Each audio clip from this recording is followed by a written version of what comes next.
WBC and IBF welterweight champion of the world, Errol the Truth Spence Jr. will put both of his titles on the line against two-division world champion in Danny Swift Garcia.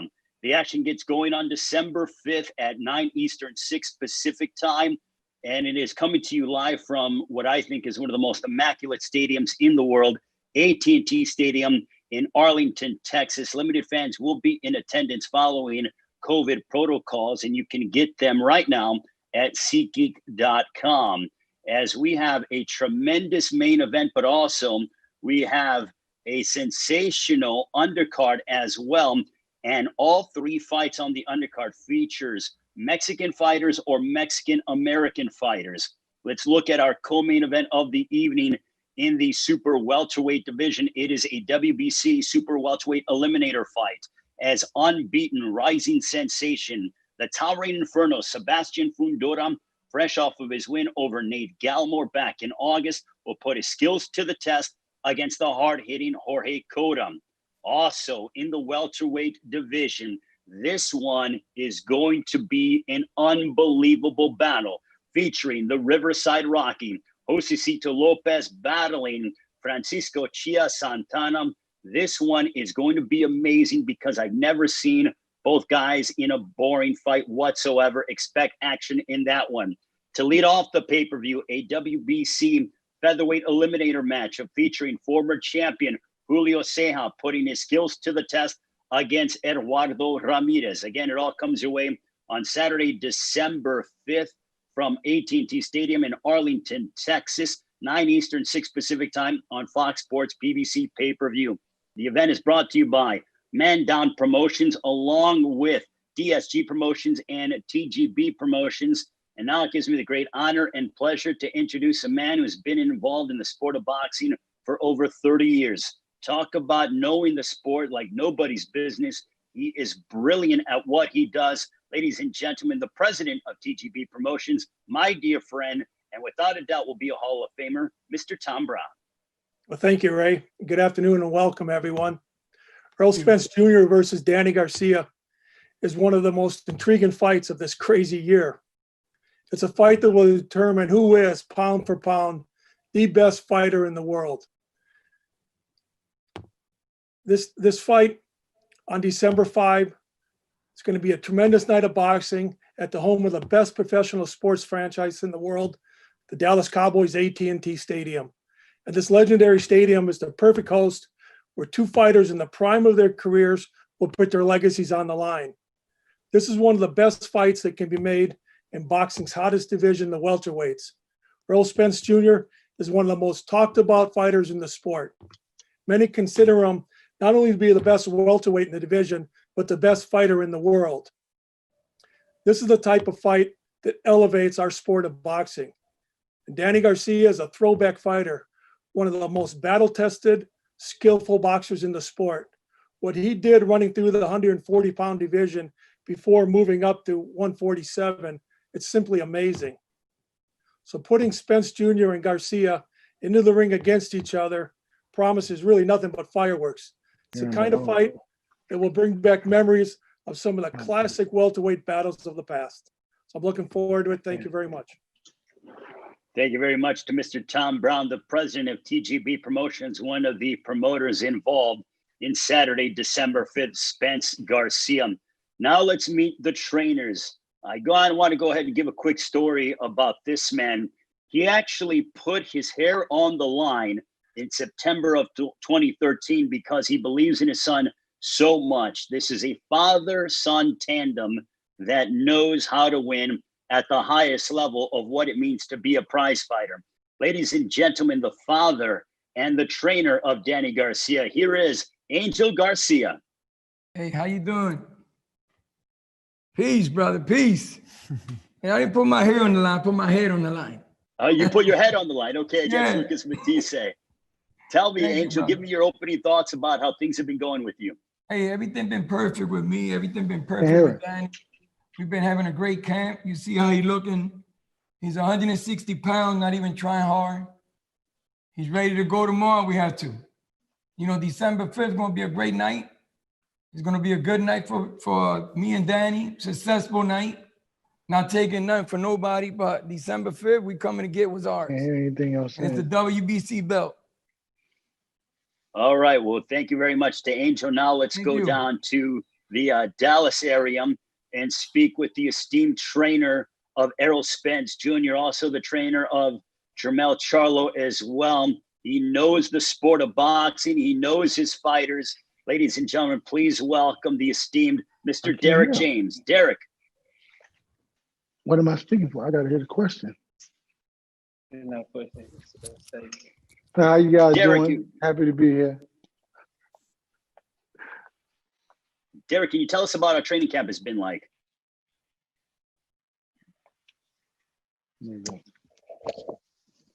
Okay. All right. Well, now let's move to the fighters as we are going ahead and go ahead, Kelly. Talk to Derek. He just got sound. Okay, perfect. Derek, can you tell us about how training camp has been like? The training camp has been really good, man. A lot of hard work. We've been working since March. So it's everything is coming together. Everything is good. Thank you very much, Derek. We'll get back to you guys shortly. Now let's go back to the city of brotherly love with this gentleman, a former two-division world champion, former unified 140-pound champion. His credentials are unbelievable. 32 years of age at 140, wins over Amir Khan, Lucas Matisse, Zab Judah, Eric Morales. Then in 2016, defeated Robert Guerrero to capture the welterweight championship of the world. Only losses, narrow defeats against champions in Keith Thurman and Showtime Sean Porter. He was the first man and only man to stop Adrian Granados last April, and then followed it up with an impressive performance over Ivan Redkach back in January at Barclays Center in Brooklyn. 36 wins, 21 of those by knockout against 2 defeats from Philadelphia, Pennsylvania. Also, he's very proud of his Puerto Rican heritage. Ladies and gentlemen, here is Danny Swift Garcia. Danny. How you guys doing? It's crazy to have a press conference like this. It's my first time ever doing it like this, during the pandemic and, the crazy world we're living in right now. But, I'm going to start this off like I always start all my press conferences. I want to thank God for being here. I'd like to thank Angel Garcia, my team, Al Heyman, Premier Boxing, Fox Sports for giving me the opportunity to showcase my skills on a large platform. As far as camps been going great. We've been here for a while already. The fight got pushed back 2 weeks, so it gave us extra 2 weeks to get ready. My weight is good, so far so good. I feel like we're ahead of schedule. Right now, we're just taking it one day at a time. We're very excited to be in this position again to fight for another world title. And come December 5th, we don't want to leave no rocks unturned. We want to go out there and give it 110% and go in there and take these belts from him in his hometown. But other than that, I'm blessed. I feel good. Life is great and can't wait to perform. Thank you very much, Danny. And now let's talk with the man who will be standing across the ring from him at AT&T Stadium in Arlington, Texas on December 5th on Fox Sports PBC pay-per-view. His record, 26 wins, no losses, 21 of those coming by way of knockout. Let's take a look at chronologically what this man has been able to do. 2012, a United States Olympian. 5 years later, goes to the UK and smashes Kell Brook to become the IBF welterweight champion of the world. Then follows it up in March of 2019 in front of nearly 50,000 fans at AT&T Stadium in Arlington, Texas, and has a clinical performance over Mikey Garcia. Then in September of 2019 at Staples Center in Los Angeles, had a mightily impressive performance over Sean Porter in the fight of the year last year. He is the unified WBC and IBF welterweight champion of the world, the fan favorite and the hard-hitting. Ladies and gentlemen, here is Errol the Truth Spence Jr. How everybody doing? I feel blessed. I'm ready to go. I feel like I'm 100%. We've been training since probably March. We've been training, working hard, staying focused. My weight's good. I'm on point, and I can't wait just to fight at home, give my hometown fans, something to cheer for. I'm defending my title against a great opponent, Danny Garcia. Like I said before, I didn't want any tune-up fights. I didn't want, somebody I could knock out in the first round. I wanted somebody who's going to be tough, going to push me to the limit that I know I need to be pushed to so I can get back to Errol Spence Jr. So I'm very focused on the fight. I can't wait on December 5th. I'm putting on a great show, a great performance. And I will say yes, too. Thank you very much to Errol. Now let's go to Philadelphia with Angel Garcia. Angel, what must Danny do in order to get the win over Errol Spence Jr. on December 5th? Well, we're not going to I never look at tapes from past fights from Danny's opponents. So we're not going to learn nothing from him and Garcia, Mikey. You can't learn nothing from that. And what I do is when I train Danny, I focus on Danny. I don't worry about looking at video because I'm hopeless against that. I can't change nothing that they got over there. I know what I can make Danny better. So we've been working on things we're gonna dictate the fights. First of all, we're gonna be on top of him. So we're not gonna do like Mikey did. He ran, all night. He was glad he was out of there. He was glad he took the check home, I bet. But we're not looking at that. We're looking at going to Texas, in Dallas Stadium, because they got a little rival, the Eagles against Dallas. So we're going out there, we're going to sit on their helmet. On Dallas Stadium, we're going to sit on their helmet after Danny wins the title. So I can't tell you what we got, but we're going to bring anything he got. We're going to respond to anything he brings to the table. Not disrespecting the man, because I got to respect him as a fighter. But just because you see 2 L's on Danny, because I'm not going to sugarcoat him, it was all bullshit politics. Can I curse? Kelly, that's a question for Kelly Watson. Well, I just make sure. I want to make sure that I don't get beat. Because you're not going to be professional too. So let's get back to Danny. We got 2 L's. I'm not going to sugarcoat that. But it was a lot of crap calling me, politics, calling me racist and all that dumb crap that came with it. You know what I'm saying? But this time around, in Dallas, we're not going to put it in the judge's hands. It's not going to be in the judge's hands no more. Danny got to do what he got to do. And December 5th, we're going to Dallas because, first of all, we chose to fight him in Dallas. So make people understand that he ain't the A side like they say he is. It's both sides. Danny makes calls too. And another thing that I'll make sure is there too is world judges. We want world judges. We ain't going with local judges to make it fair. And at the end of the day, after we take care of that, and then Danny's got to go in there and do his thing with these 2 right here, the ones he got. Because he's not going over the handicap. He got 2 hands like he does. And anything Spence brings to the table, we're going to respond to anything he brings. So that whatever they bring, whatever they got in mind, I'm hopeless. I can't. That's their team over there. I got to respect that. But I know what we bring. We're bringing a great fight December 5th. Thank you very much, Angel. I need the world to know Danny's no opponent. Don't get that twisted. Mm-hmm. He's no opponent. He got 2 L's, yeah, but you got to respect the man. He's 39 fights. And we wasn't pampered. What I mean by that is that Danny didn't have it easy in this game. All odds against him.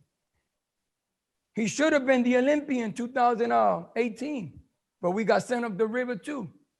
So they want him to be the alternate, just in case you didn't have that in the resume.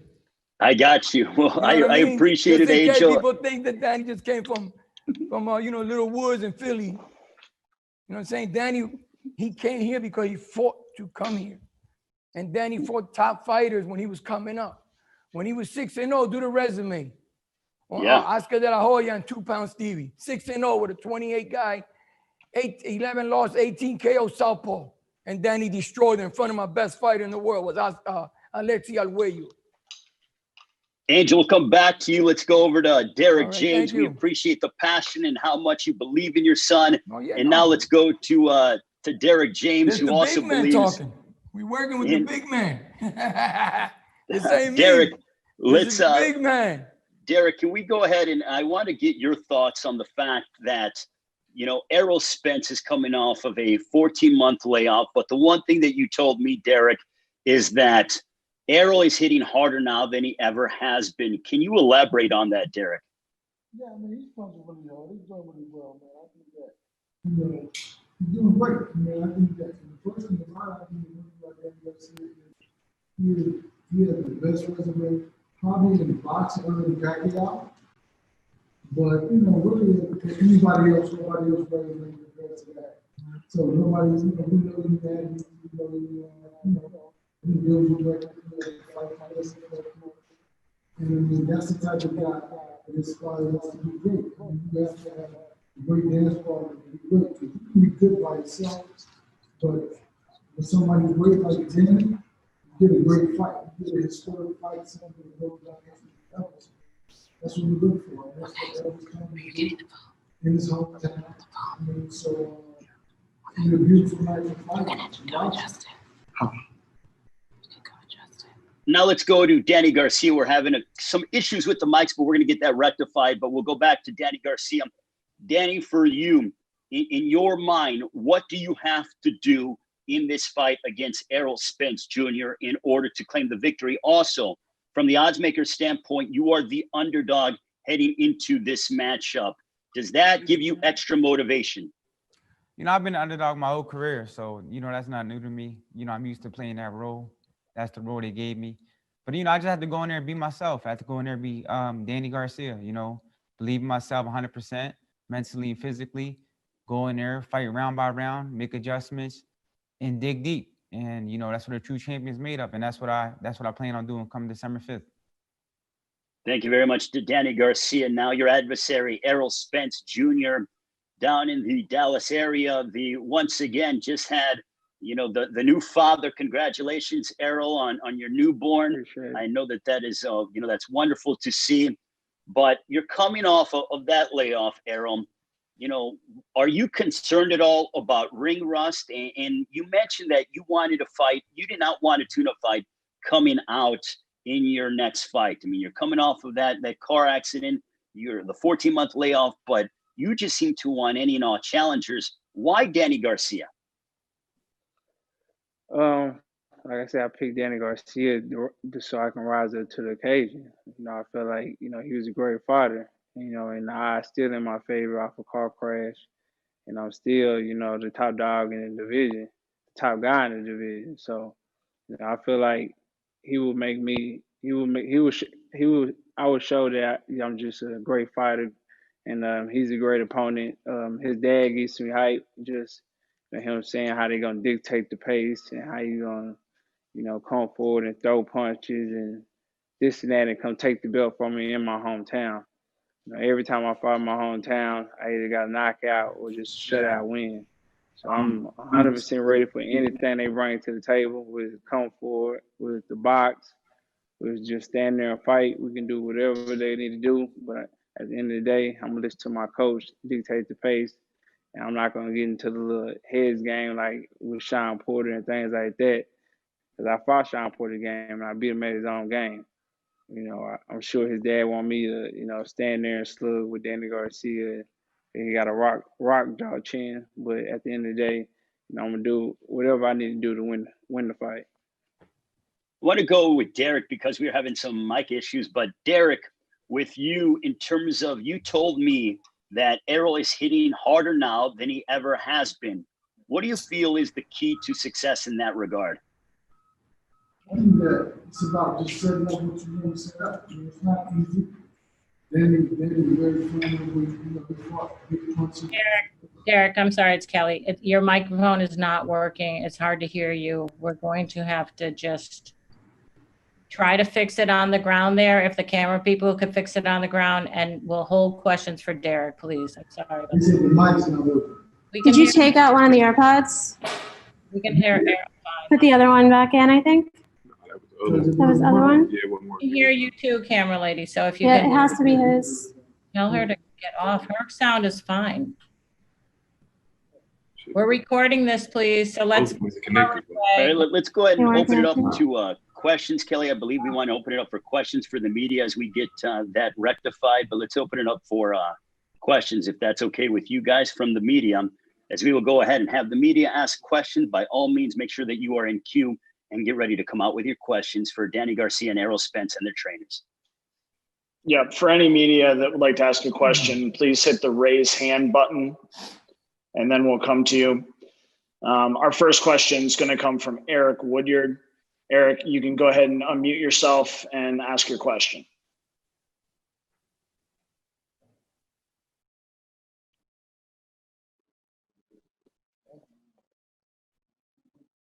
What's up? How you doing, Earl? Good. Can y'all hear me? Yeah, I can hear you. Okay. Just for you, you talked about not wanting to tune up fight and taking these risks, man. Do you feel like at this point in your career, you need these type of fights to continue to cement your legacy and take these risks? Because a lot of guys don't want to take these type of risks. So for you, like you say, jumping right out, you know, what does that mean for you? Are you feeling that urgency to make these type of statements at this point in your career? Definitely, man. It's up to me to make that big splash, especially coming from my car accident. Everybody expected me, take a lesser opponent, but me taking a lesser opponent, that was back when I made my pro debut in my first 10 fights and things like that. Now I want to fight the top dogs in the division. I finally got to that spot where I could fight, the big names and the guys I've been yearning to fight for. So now the time is that I'm not gonna go backwards. I'm gonna just go forward and fight the top guys that I've been wanting to fight since I was like 14, 15 and 0. Since I won a title from Kell Brook. All right, good luck, man. All right, thanks, Eric. Our next question is going to come from Jamil Parker. Jamil, you can unmute yourself and ask your question. Okay, this is for Earl. Southpaws are aqua fighters. They're normally hit with straight rights and left hooks. We all know that Danny Garcia possesses power in both. How will you negate that during the fight? I watch the fight and tune in, or you gonna come buy a ticket. But I mean, we got a game plan for everything, so I'm not worried about no little left hook or right hook or anything that he comes with. Okay, thank you. All right, thanks, Jamil. Our next question is going to come from Jake Donovan. Jake, you can unmute yourself and ask your question. Great, thank you very much. My question is actually for Danny. Danny, a lot of people are, for some reason, they're making a big deal about the fact that you're getting this fight after Errol's accident, but you actually wanted this fight well before. I mean, you were in the ring when Errol beat Sean Porter. How much of it was you seeing something in Errol that you can exploit versus just you always want to challenge yourself against the best? I after the Mikey fight and the Porter fight, I saw some holes in his game, and I felt like it's a good opportunity for me to become champion again. So, and he's a great champion. I'm a great champion, and I feel like these type of fights bring out the best in Danny Garcia. They make me run that extra mile. They make me spar that extra round. They make me eat the right meals, and they gave me the extra motivation I need. And I feel like this is the type of fight that's gonna bring out the best in me. And that's why I wanted it. Great. Thank you so much, Danny. Best of luck. Errol, best of luck to you as well. All right. Thanks, Jake. Our next question is going to come from Jandra LaBeouf. Jandra, you can unmute yourself and ask your question. Thank you. My first question is for Errol. When you're a fight fan as well as a fighter, when you look at a fighter like Danny, do you learn more from his wins or do you learn more about him from his losses? I mean, definitely learn more from the wins. I mean, like I said, he has a lot of great wins, like great victories, and I mean, you learn a lot from just different fights. Some losses and some wins. Maybe the Keith Sean Porter fight. Well, you learn from other fights in the past too, like him and Lamar Peterson and things like that. So, I mean, I don't really have to watch those fights because I mean, I'm a student of the game. I'm a fan of the sport. So that's all I do anyway, is watch boxing. So I didn't watch Danny Garcia fight plenty of time. Okay, thank you. And Danny, a question for you. Angel mentioned earlier that he thought Mikey Garcia ran the whole fight against Spence. When you look at Spence in that fight, what do you think he was most effective at and what he did well in that fight? You know, I felt like he was the bigger, better man that night. I felt like, you know, Mikey has great skill, but I think the size difference, and he just let his hands go, and Mikey didn't have an answer, so Mikey kind of froze. And he just won every round, you know, just by letting his hands go. You know, Mikey didn't take no risk, but you know, Mikey did some good things in there. He held his ground well. He landed some good counter punches, and those are things that I'm taking into consideration, you know, for this camp. Thank you, gentlemen. Good luck to both of you.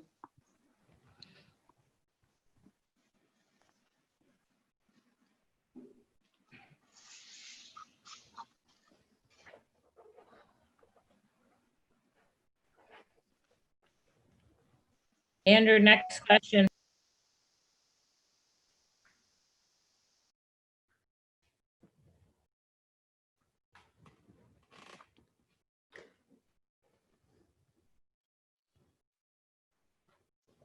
Andrew, any more questions? What the heck did happen? Oh my God. Well, why don't we go ahead and do that? Sorry about that. Sorry about that, guys. Ben, baby, our next question will come from you if you want to unmute yourself and ask your question. Yeah, for sure. Errol and Errol, can y'all hear me okay? Awesome. Yes, we can. Fire away. Awesome. Hey, Errol, you know, quick question. I think all of us know about the accident, kind of what occurred. In some way, was that a real wake-up call for you and kind of what, you know, you needed to do in and out of the ring? I mean, how did that kind of affect you moving forward after you had the accident and everything that happened? It really didn't do nothing, but just made me more focused, made me hungrier, gave me the same hunger that I had, you know, before I won the world title. So it just made me more focused, more hungry, make sure I kept my weight down. And, you know, basically before I was probably coming to camp, you know, when it was just a training camp and I had a fight lined up. But now I'm actually, you know, training year round and, you know, making it a priority more than just, you know, okay, I got to fight now. I got to start training. Now I'm training ahead of time instead of just waiting till the last minute. Awesome. Thanks, man. Appreciate you. All right. Thanks, Ben. Our next question will come from Carlos Toro. Carlos, you can unmute yourself and ask your question. Hi, gentlemen. Thanks so much for taking time to talk to us. You know, first question to Errol, you know, obviously, you know, you're back in the fold, you're training and everything, but how did it feel just getting into that first sparring session, that first gym session after the accident and preparing for the fight? How did it feel to you just kind of getting back into the fold, you know, physically and mentally? At first, the first time I sparred, it felt kind of weird. You know, I'm not gonna lie, it felt real weird. But after probably like the third or fourth, you know, sparring session, everything was just clicking, and now I'm sharp as a tack now. So, you know, everything's back to normal. You know, I feel like I wouldn't have no ring rust at all come December 5th. Quick, Derek, how has Errol looked so far in this training camp, kind of after that initial phase where he was just trying to just get back into the rhythm of things? Well, even when he was getting back to the rhythm and finding himself in the ring, he still was looking good. But I think it was the level of comfort that came in that made the difference. I mean, so it's like he still looked good from the first day spar to each day after that. But when you get more comfortable with just being back in the ring, being back home or whatever, it's you can see a difference. It looks amazing. It looks good. Everybody will see on December 5th who he really is. One quick question to Danny. You know, Danny, I know Angel was talking about the fact that, you know, bringing in world judges and not local judges. And you've had the two very close losses on the scorecards to Sean Porter and to Keith Thurman. Do you kind of look at this fight against Errol and believe that there is a sense of urgency or more pressure to kind of take the fight out of the judges' hands, even, you know, with trying to bring in different judges to try to make the fight as fair as possible? Do you feel like a knockout is more of a priority this time around? You know, my job is to fight. At the end of the day, my job is to fight. I can't go in there and worry about judges. You know, the judges are going to do what they do. They're going to score the fight. My job is to put 110% in the gym and know that when I go in there come fight night, I'll be ready. You know, that's my job. My job is to fight and win rounds and win fights. The judges are not in my mind. You know, I can't worry about that. That's just a distraction. So at the end of the day, I'm worried about Danny Garcia being ready and going in there handling my business, and that's the only thing I know how to do. Thanks, gentlemen. Best of luck to the both of you come fight night. All right, thanks, Carlos. Our next question will come from Marcos Villegas. Marcos, please unmute yourself and you can ask away. Hello, Danny. Hello, Angel, Derek, and Errol. Hope you guys have all been well. I'm going to ask both Errol and Danny this question. And Danny, you could answer first. When you look at this matchup, like, honestly, like, why do you feel you can win this? Like, what do you see there in your own game that will give you the decision or the knockout win in this fight? And that same question goes to Errol. You know, I feel like I'm a great fighter. You know, I'm a great fighter, and you know, I've been in these type of fights before. These type of fights motivate me. You know, I know what I'm built of. I know what I'm built of.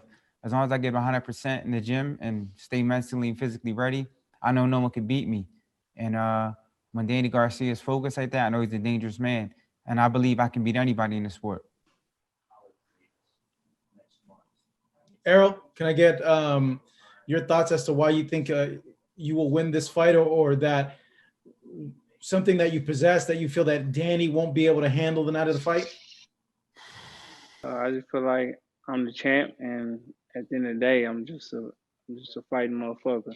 It doesn't matter if it's inside or outside. I can just fight. So I just feel like if it gets down to the wire, and we gotta lock it up, I feel like I'm gonna come out on top because I know how to dig down deep and I know how to just fight. Thank you, guys. All right, thanks, Marcos. Our next question is going to come from John Cudney. John, you can unmute yourself and ask your question. Hey, guys. So this is a question first for Errol and Derek. The country's been going through a long series of lockdowns. COVID-19 has been awful. Just wondering what it means to you guys to fight in front of a live crowd at Cowboy Stadium for this fight.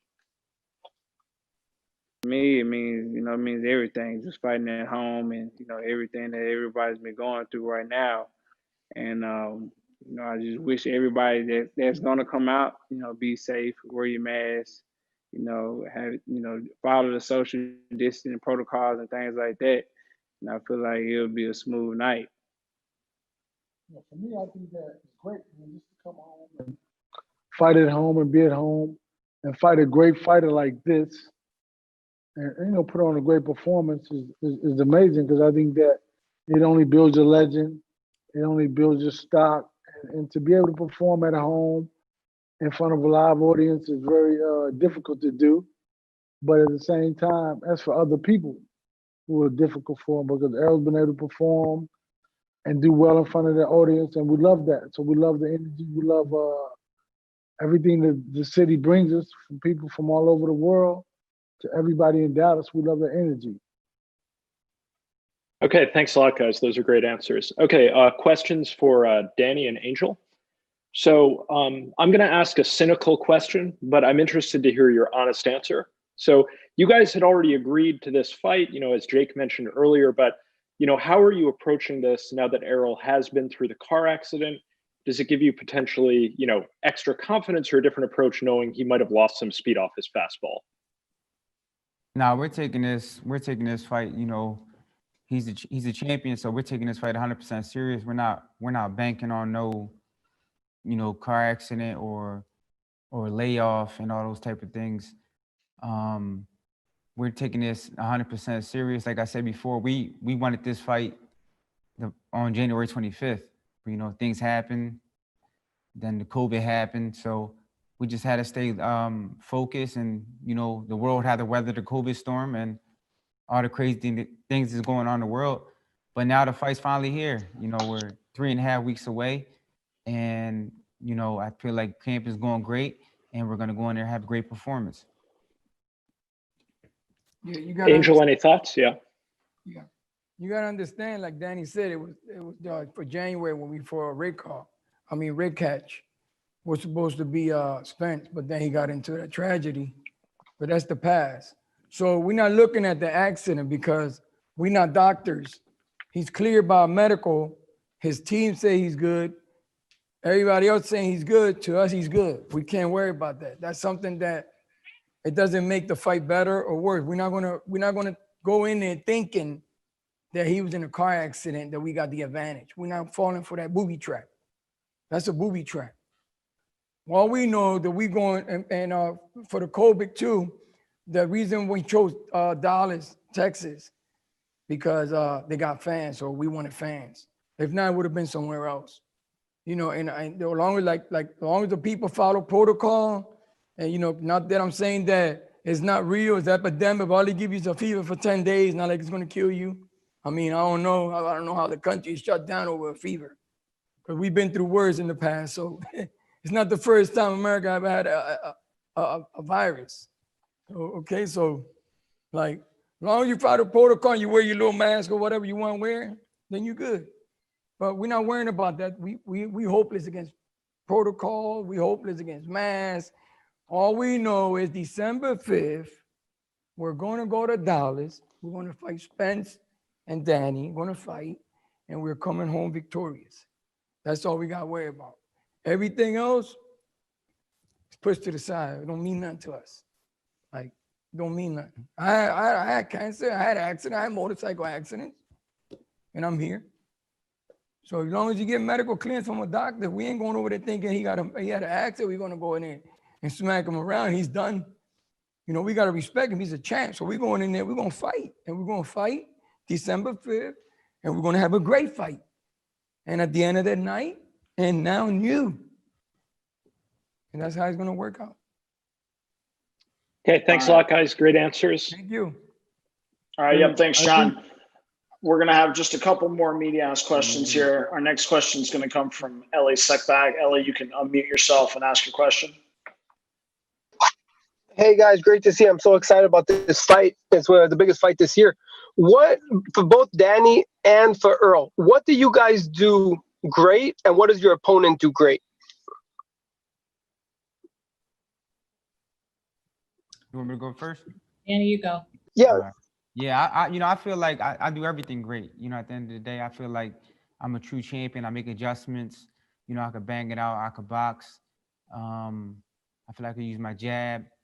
And, you know, I feel like that's why I'm a 3-time world champion, because, you know, I faced many styles, southpaws, bangers, boxers, sluggers, been the underdog. And, you know, I came out on top. So I feel like these are the type of fights that bring out the best in me.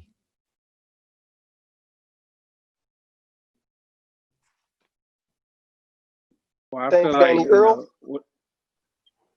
Things Danny do great is, you know, he counter punches well. Got nice, sharp, short hooks. You know, something that can be wild, but it's still strong and, you know, hits hard. You know, has a great chin. You know, a guy that's now, you know, is willing to get hit and still come back with his shot too. So, I mean, like I said, great counter puncher.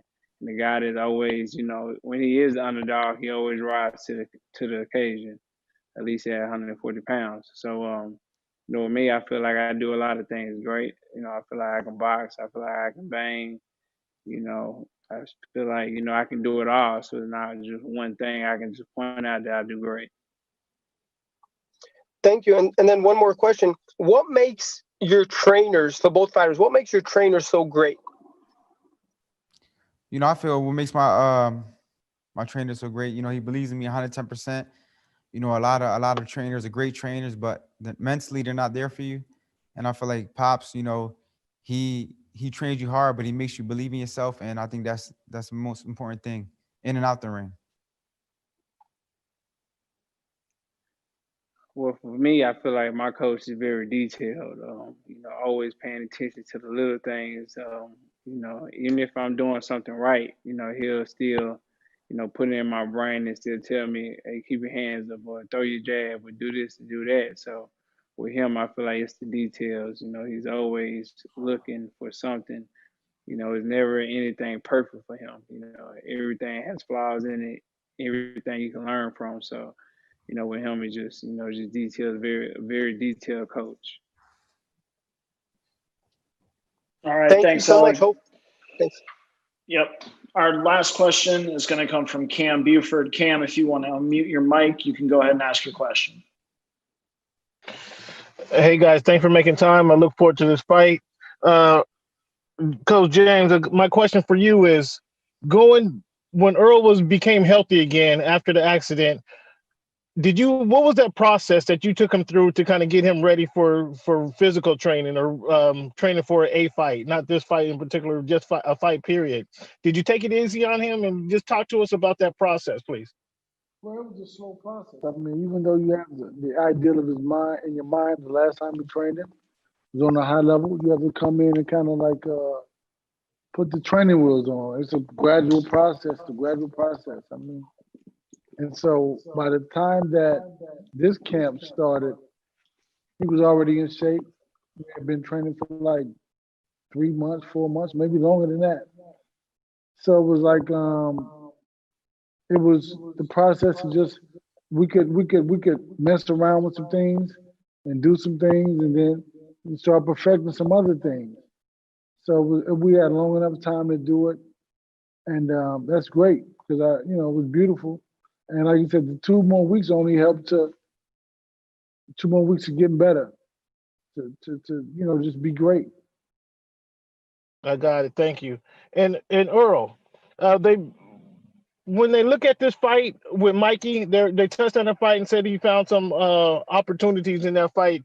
What are they missing from that fight about your fight game that if they just focus on that one fight, they'll be overlooking? Oh, I don't know. I made that fight look easy. Well, it was easy. I had sparring harder than that. So, I mean, I don't know. I don't think you can learn anything from that fight, really. Well, there's always something to learn, but, I mean, that fight was so easy that, sometimes I got unfocused.